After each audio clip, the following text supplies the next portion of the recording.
Hello heathens, my name is Happy Viking and welcome to Frothy Pint of Metal, a show where I take a look at the young and unsung rock bands of the day and give them the attention they deserve. And today, I'm talking about Holy Grail!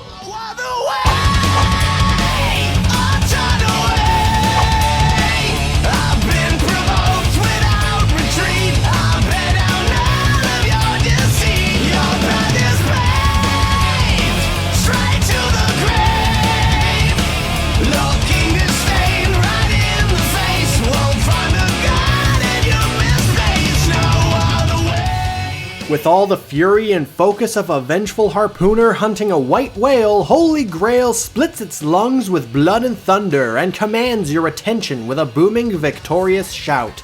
And these leather rebels that you see before you are graduates summa cum laude from the old school, getting their wicked sick shred-education from the likes of Iron Maiden, Judas Priest, Megadeth, and Metallica. So it's safe to say that there's nothing holy about this Grail. This is a straight-up goblet of fire and brimstone, brimming with the spirit of classic heavy metal hell-raising.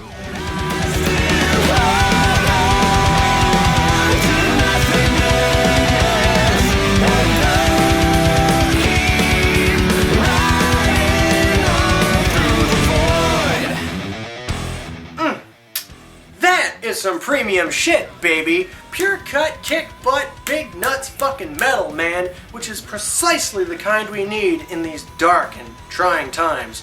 So allow me right now to regale you all with tall tales of the Holy Grail.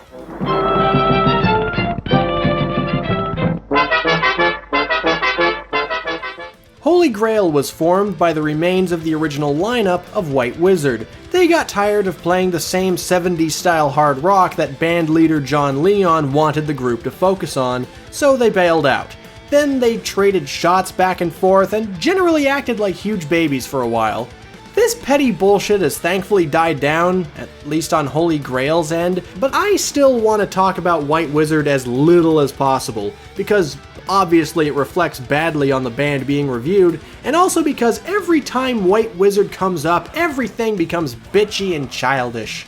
Dumb high school drama bullshit is White Wizard's stock and trade, but I'm a serious man and I run a serious show. So for the time being, we're going to be grown-ups with big boy pants and big boy voices, and right now, Holy Grail wears the biggest of the big boy pants and has the biggest of the big boy voices, as James Paul Luna is willing to demonstrate.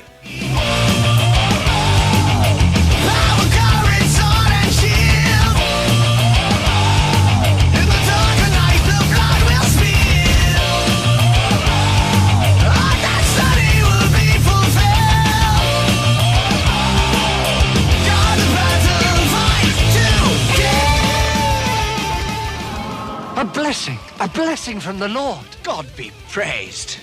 Holy Grail appeals to me in a number of ways. Firstly, for the record, the original lineup of White Wizard was my favorite. James Paul Luna has a unique and versatile voice with so much grit and power that it sounds like a beer-soaked belt sander.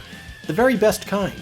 And the rest of the lineup have proven extremely capable as well, thanks to the amazing compositions on Holy Grail's debut album, Crisis in Utopia.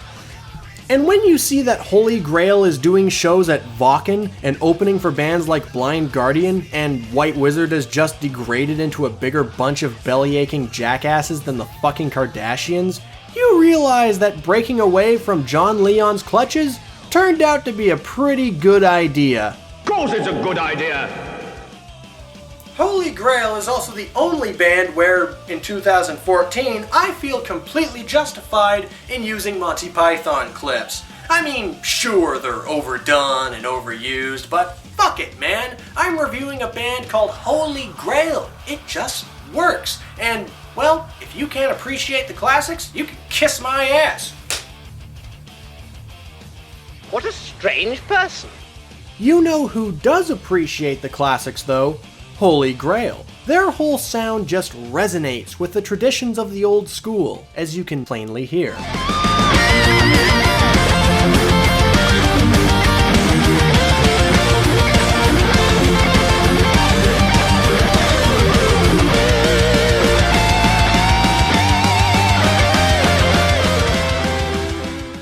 But Holy Grail puts a modern spin on it. A lot of retro rock bands seem keen to just reconstruct the classic new wave of British heavy metal sound brick by brick without trying to be distinct or original about it.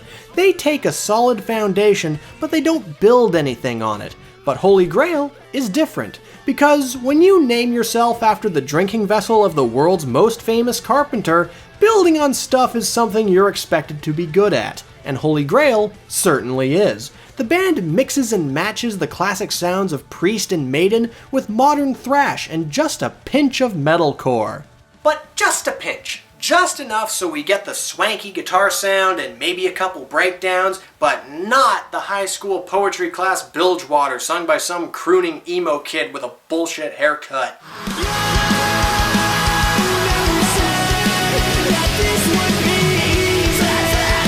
Cut that out! Cut that out! Holy Grail doesn't need that. They take what is useful and actually listenable and combine it to form something unique yet undeniably familiar. Which leads me to one obvious conclusion. Away! Yep, precisely that. Thankfully, however, metalheads are rather more appreciative of the devil's work than most, and it is definitely the devil's work that is allowing Holy Grail to create songs of this caliber. With all our might, we show no mercy. Terrorize and leave no man to stand before thee.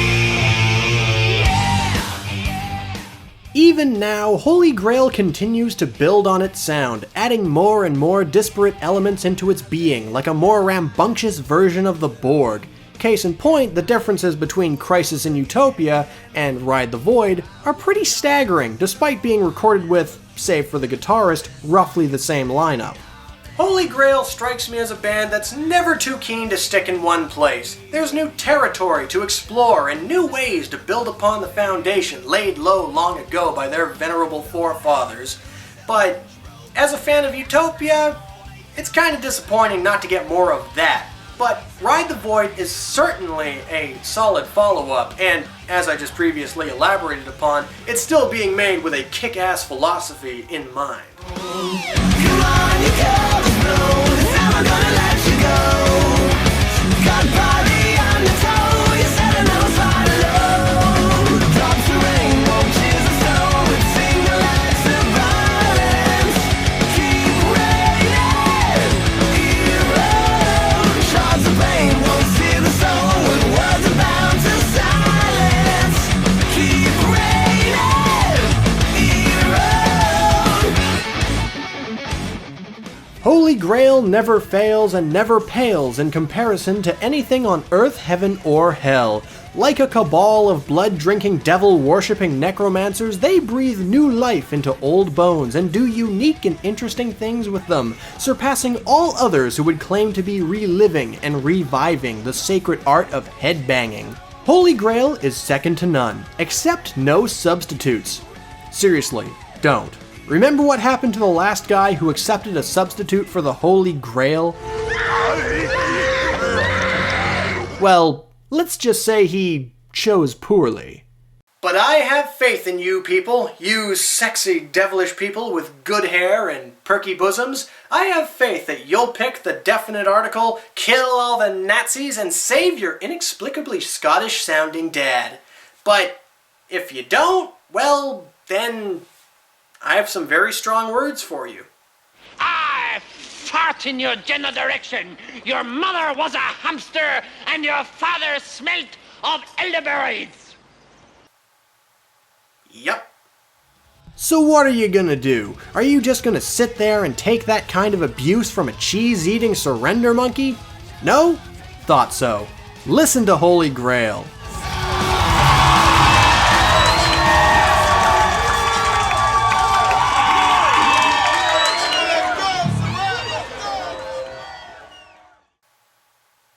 I'm Happy Viking, and you've just been served a frothy pint of metal. Rock on and drink responsibly.